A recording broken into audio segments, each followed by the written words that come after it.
Hey there, Work, Love, Pray listeners. Before we get into today's episode, I wanted to let you know that the Forward Mentor Program, our entirely virtual 10-week program, is in its final days for mentee signups. Get paired with a hand-selected mentor who will walk alongside you as you navigate your professional, personal, and spiritual goals. As we begin to integrate into the new normal of work life, it's important for you to have clarity and direction on where you want to go, and a Forward Mentor is perfect for helping you find that. To sign up, just visit forwardwomen.org. That's the number 4, WORDWOMEN.org/mentor program. The deadline to sign up is this Friday, September 3rd. Don't miss your chance to be part of our fall session. Welcome back to Work, Love, Pray, Real Talk Grounded in Truth. I'm Jordan Johnstone. Well, it's September. Yeah, September. Remember how 2020 kind of just dragged on? Well, I kind of feel like 2021 is trying to make up for that with lightning fast speed.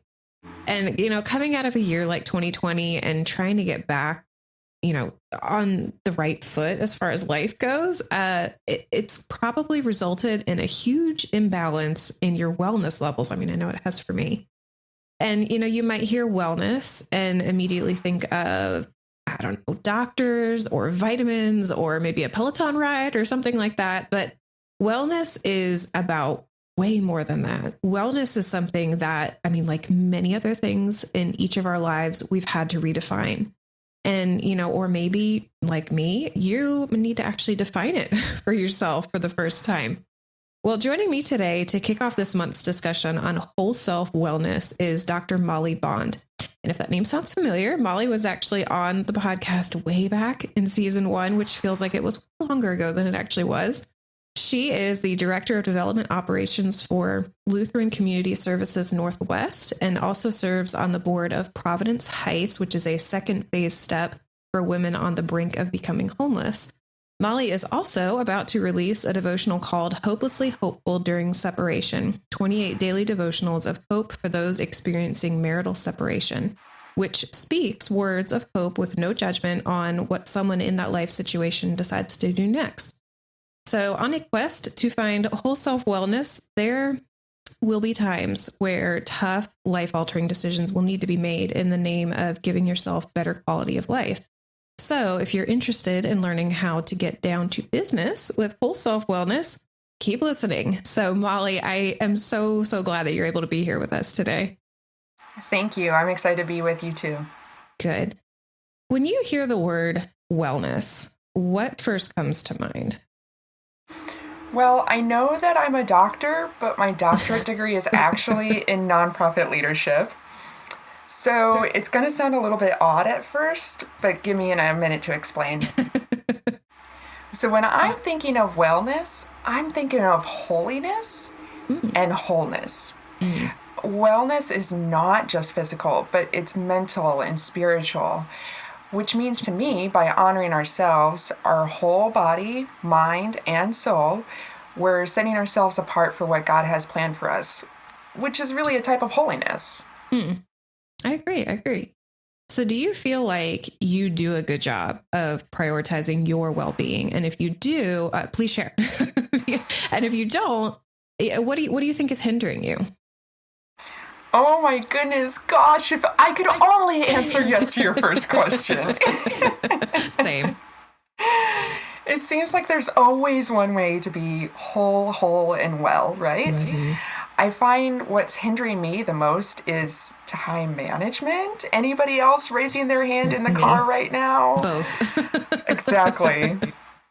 So I'm sure that's sounding really familiar. And of course, when we all struggle with time management, what we're really struggling with is managing priorities. So for me, I love the rush of starting something, finishing a project, knowing that I did it well. And I also love serving as much as possible. So when somebody asks for help and I know that I can do it, I'm quick to say yes. Now, I know that this puts a lot of strain on my mental wellness as I rush towards burnout. And, well, let's be real, it also puts strain on my relationships, both human relationships and also with God. So balancing that, again, really what we're doing is managing priorities. It seems to help a little bit. Obviously, it's no perfect method, right? However, I love a good productivity hack. Do you mind if I share one with you? Absolutely.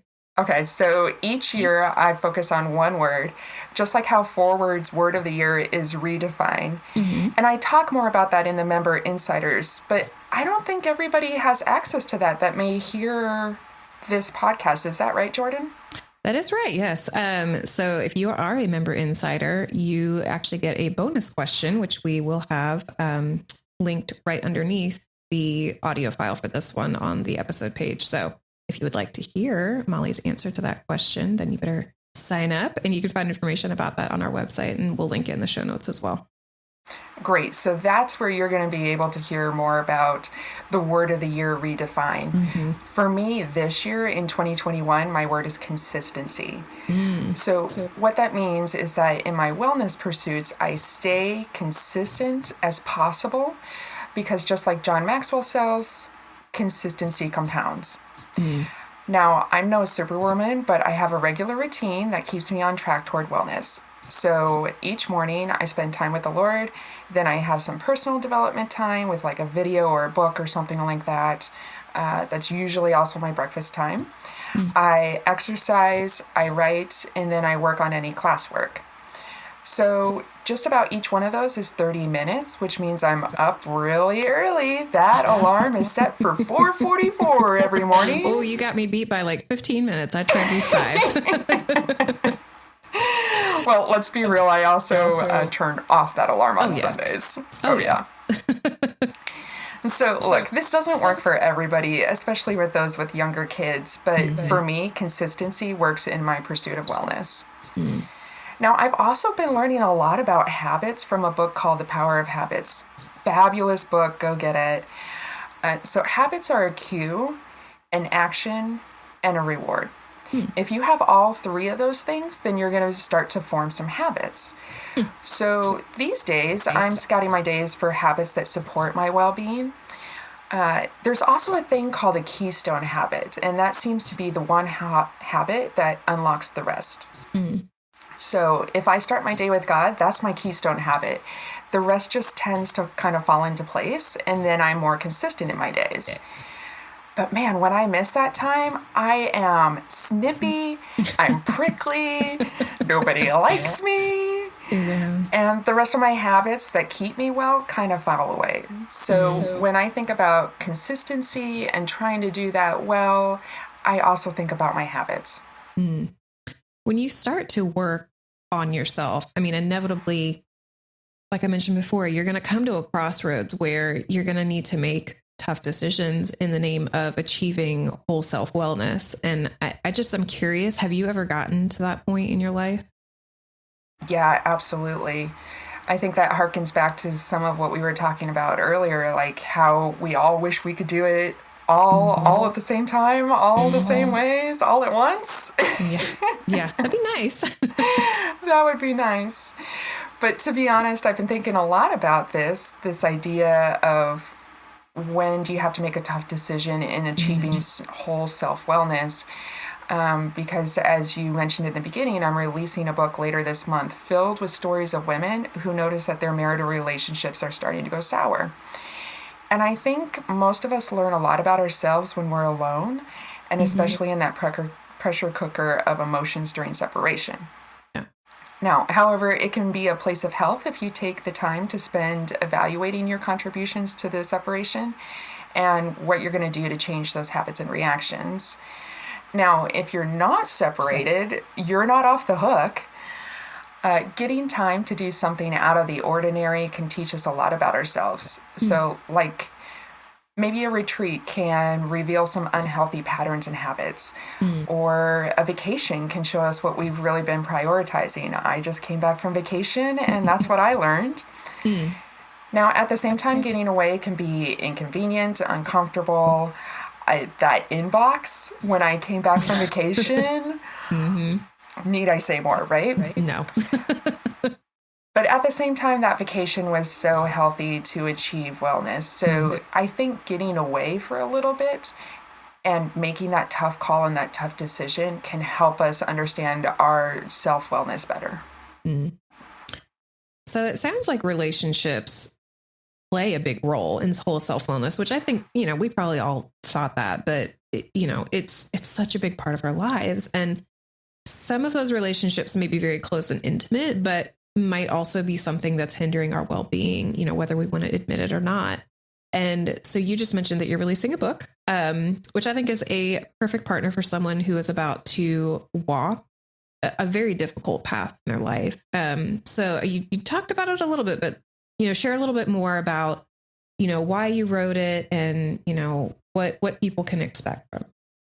Yeah, we were just talking about how getting away can help us achieve self-wellness. Yeah.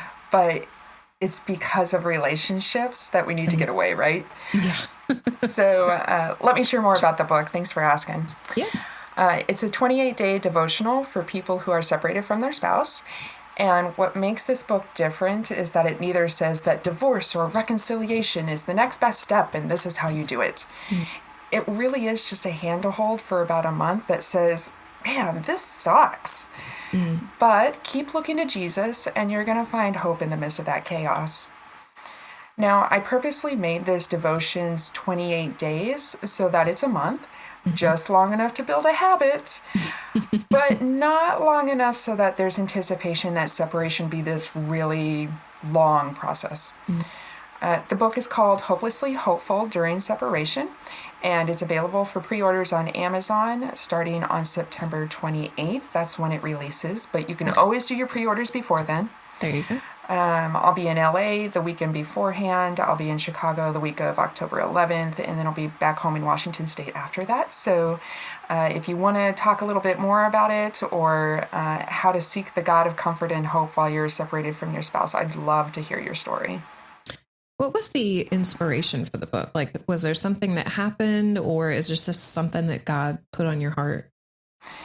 Yeah, about a decade ago, I was separated from my spouse, and it's kind of like a car wreck. Once you mention that you're separated, everybody wants to try to connect with you, and so they mention that their boyfriend's brother's sisters-in-law's roommate was also separated once, and here's what she did. And really what we should be following is what Jesus has called us to do. So I'm hopeful, if I can put that pun in there, I'm hopeful that Hopelessly Hopeful is the way for at least one person to get closer to Jesus because of my writing. And I have to say, since I've made the announcement, I have heard so many stories of heartache and those who have been even from parents, those who have been separated and when their children are separated, it's a lot of heartache. So I hope that, even though I'm the author of this book, my hope is that you as a listener will be a listening ear and not necessarily somebody who wants to share a story of how to fix the situation, but just to sit there and listen to the stories of those who are experiencing something like this, whether you've been through it or not. It can make such a difference and it can bring people closer to Jesus so much quicker. When you were in that situation, what did you find helped you the most as far as, one, getting through it, but two, also making sure that you were making the right decisions about things? Relationships, right? Yeah. So I found a really great counselor through my church. And I think the best part about meeting with her regularly was not, again, that she was telling me what to do, but that she would say, well, what would the Bible say about that? And that really helped me to understand that as long as I'm connecting with Jesus, there's a future for me.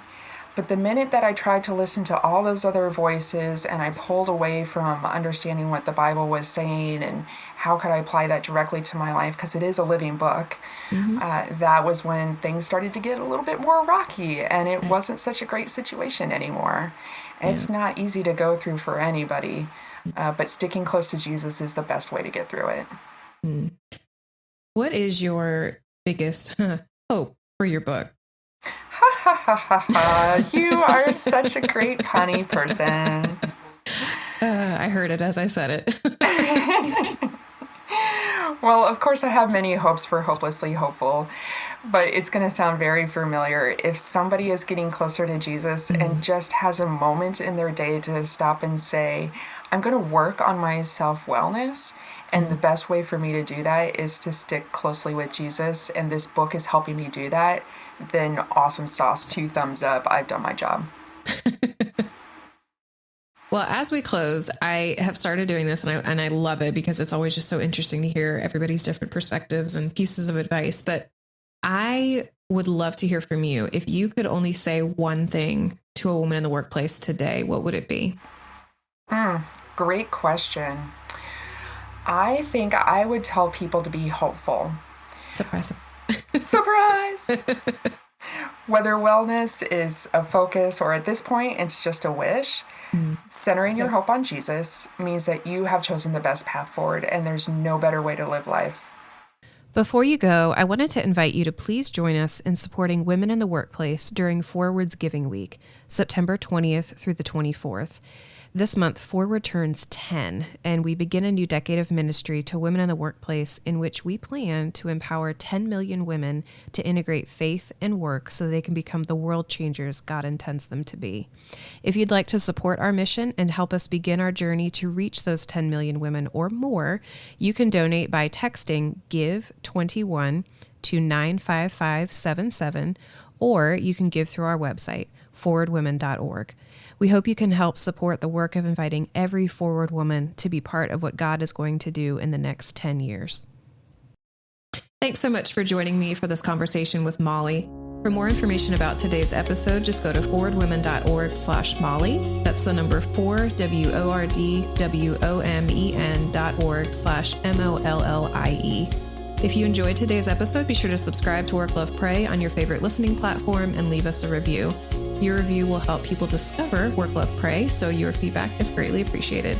As you move forward on your journey to work, love, and pray well, don't forget to make time for real talk grounded in truth.